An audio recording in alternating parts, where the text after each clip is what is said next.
تقييم إطلالات المشاهير. نجي لعند يارا، وأخيرا شفنا الفستان اللوك النهائي اللي تبع تيتا تبعت يارا. كيوت. شيلكم عن كل شي. هلا القماش هو طالع شوي سميك، بس شيلكم عن كل شي تيتا عملته.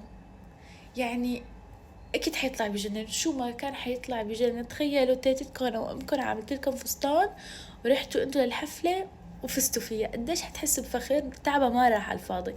الف مبروك يارا. كتير انا للامانه ما بتابع يارا بس بعرفها، كتير حبيت انها فازت، وان شاء الله عن جد هيك الاعلى والاعلى. الفستان مره كيوت، مره كيوت. عقلت السعوديين مره كيوت.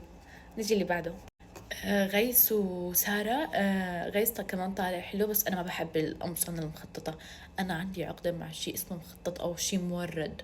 ما بعرف ليش بحسه كتير هيك. ما بعرف شو بحس، بس ما بحس بس ما بحس. ايه.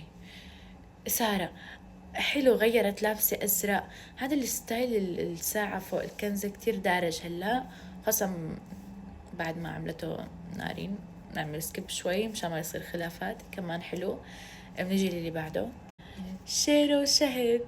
يا والله كيوت، أمانة مو كيوت. كيوت حتى التصوير طالع كيوت. حتى شهد شفت كومنت عن جد طلع صح. مصغرة لشهد كتير وطالع كتير حلو. شهد كتير حليان عن قبل ما شاء الله، كتير كيوت. وبس والله. هدول كانوا ما لقيت صور كتير. هذا كان بارت 2. ما تستعملوا لي فولح، حنوصل 700,000. باي. بارت الأول بتلاقوا قبل هاد.